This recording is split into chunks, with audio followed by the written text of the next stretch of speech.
Hey there, guys. This is Slamzaron, aka YouTube's Tasuke, and as I continue through the world of mobile gaming, smartphone gaming, if you will, I figured now would be an opportune time for me to talk about another phone game that I haven't actually played that much, but it is sort of in line with Tales of Link and Dragon Ball Z Dokkan Battle. And the game that I'm going to talk about here is called Love Live School Idol Festival, based on the Love Live franchise, which right off the bat, you'll note that these images are a lot bigger, and because of that, they're better for video. Because obviously, I don't have like a iPhone capture device. I think you can do it with the Elgato, if I'm not mistaken. I think that would require an extra um, device of sorts. But the reason why the images are the way they are is because you actually play this game like held on its side, held horizontally, um, like you would a game controller. And so that's kind of nice. And like I said, it also helps with the video making side of it. But like I said, it's pretty similar to Tales of Link and Dokkan Battle in terms of sort of like the collect your favorite character, like multiple card things and multiple versions of the same character. In fact, I think they've actually included characters from the new Love Live Sunshine series that came out like a few seasons or a couple seasons ago or whatever. I haven't played this one too much, so I don't have a lot of characters. I do have some. I was able to get my favorite character, Reen, from the original series. Um, Pretty early on. By early on, I mean like immediately. She was the first character I got, and I have some of her alternate versions. Like I've got like her quote unquote original design. Because if you look at like the source material versus the anime version, like you'll notice that some characters have like design differences. Like Umi has she wears a hat, and Nico's hair looks more like Nozomi's, and because of that, in my opinion, it was hard for to tell them apart. And also, just like the uniforms are a bit different. Like all their uniforms don't entirely match. They all kind of customize it. A lot of them wear the ties instead of like the little ribbon thing, as opposed to in the anime where they all wear the same uniform. The only main difference is Nico with her cardigan, and some of them wearing the sweater underneath it, and also the color of the ribbon. But that's beside the point. Where it differs from Tales of Link and Dokkan Battle is the actual game part itself. In Dokkan Battle and Tales of Link, it's more about matching, whereas this one's more of a rhythm game. So, as you can probably guess, I'm not really that good at it. I was able to do okay with it. I'm gonna have to get some extra pictures to show off a couple of things. So I'll probably play like a quick match after I record this, since I'm recording the audio first, because I want to include an actual picture of the gameplay so you can kind of get a better idea of what it is I'm talking about.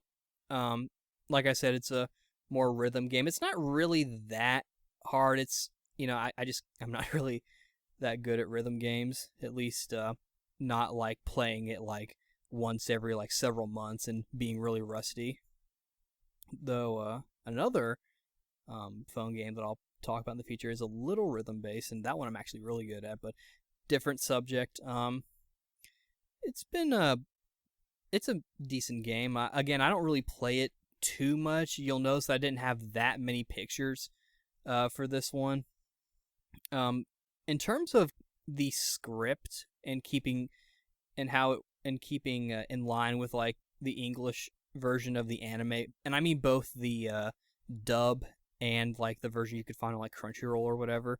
It seemed fine to me. Like I felt like the characters were proper. I didn't really get too far in the story, so I've really only seen Umi and Honoka and Kotori. So they're pretty. As far as I could tell, they were written how they normally would be. Um, though, like Dokkan Battle and Tales of Link, there are plenty of like original, like smaller NPC characters in the style of the anime, and it's kind of cool seeing them. Like they've got their different uniforms. Like one of my favorites is like the one that it has like she has like the umbrella and the long black hair, and you can tell she's wear. It's one of those like because you've seen like those really sort of like rich school kids where like they wear like the uniform jacket and skirt, but like they'll have like an expensive like frilly shirt or something. Like they'll customize it to kind of show off their status a little bit, I suppose. Um, and that's there. And I'll see if I can get another character as well to kind of show off more of the um, different character art.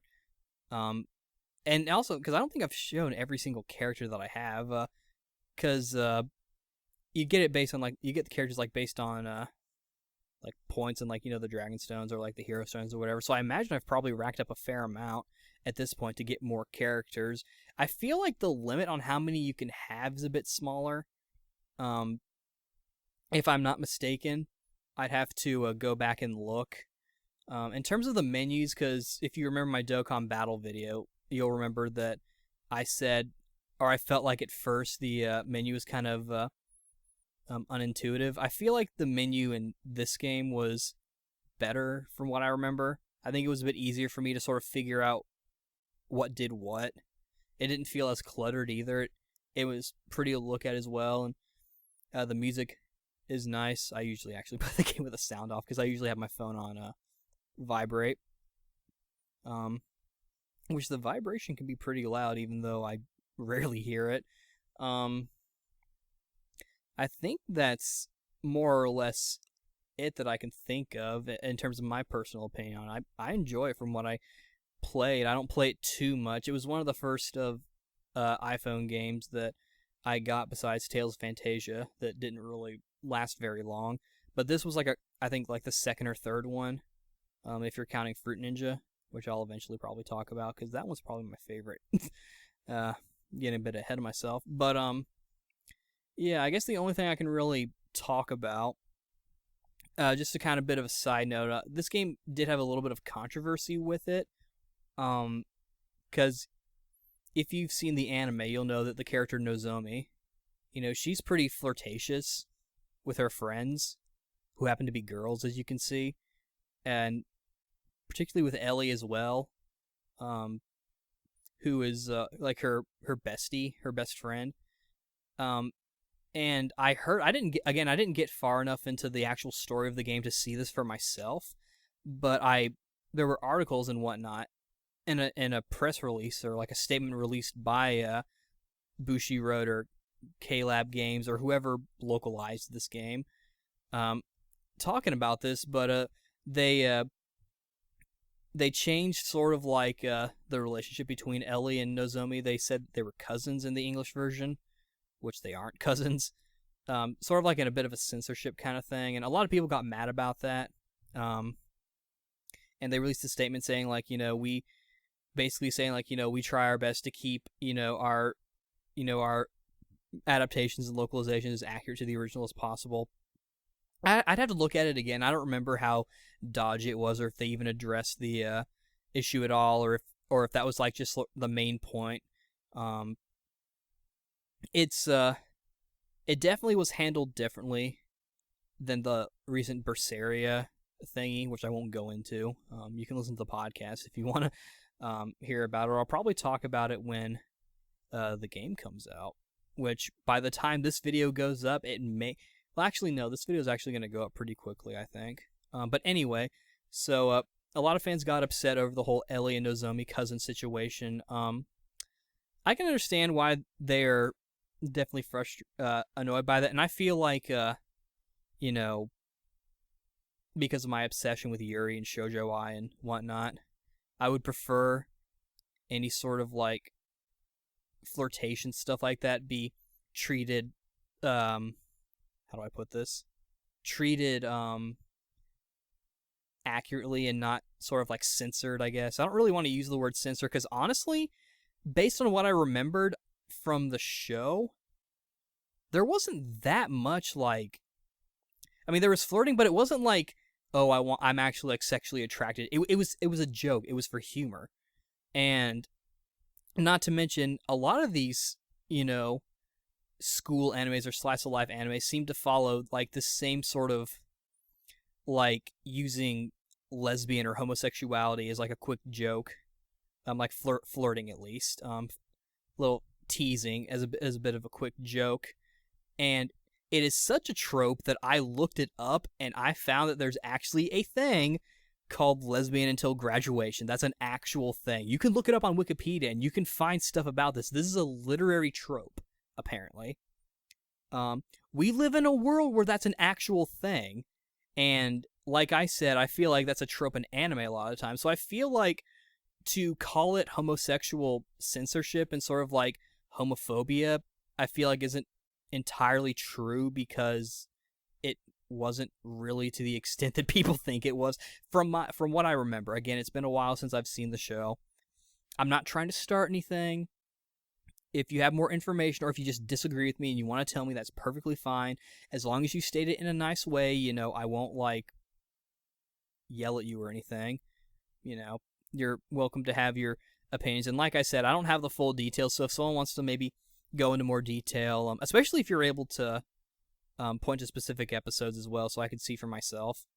Because again, I don't remember too much, but I don't remember Nozomi's flirting being like, oh, I want to scissor with you kind of thing. I think it was meant to be a joke. Again, with that being in mind, they still shouldn't have altered it to the cousins thing, because and the whole cousins thing is just like, why cousins? Why cousins? Because like, not every family has their cousins within like arm's reach. Like, for my cousins, we didn't spend like every waking moment. Like for us, it was more like special occasions and like vacations for a while and get together. So we were close, but we weren't like next door neighbors or anything. I find that kind of interesting how I don't know if changing pseudo lesbian relationships to a family, like cousins specifically, is a trope. I don't know if that's a trope or not, but it seemed like I think Sailor Moon did that, and I think that's probably been done a couple of times before. I don't know if they changed it. Probably not. I'm actually, after I record this, I'm actually going to play more. So, one, I can get more screenshots, and two, so I can sort of play a little bit more. And also, yes, I know that the story of Love Live is written by the same person who wrote Strawberry Panic. That doesn't fucking matter. For those of you who are going to try to attack me and be like, but wait a minute, like, Strawberry Panic, your guilty pleasure. Like, I know. That's also part of the reason why I have such a connection with Love Live. It sort of it seduced me similar, not to the same effect, but I feel like I was hanging out with Love Live and it's all like, it's okay if you like video games. And I'm all like, but video games are fun, but I don't know if I like video games that way. And be like, oh, you're just being closed-minded. Don't video games make you feel good? I'm like, yeah. Well then, well then, why don't you want to do things, that make you feel good? I mean, logically, you want to do things that make you feel good. It's only natural, our body wants to do stuff. And I'm like, stop it, video games, you're scaring me. This has become quite the tangent. But yeah, to summarize, game is generally similar to Tales of Link and Dokkan Battle from the standpoint of like the collect your favorite characters and cards thing. Gameplay is different in that it's a rhythm game. Fans of the anime and whatnot will enjoy it. Technical censorship, again, I still argue that although it wasn't really right for them to do it, there wasn't really that much to censor anyway.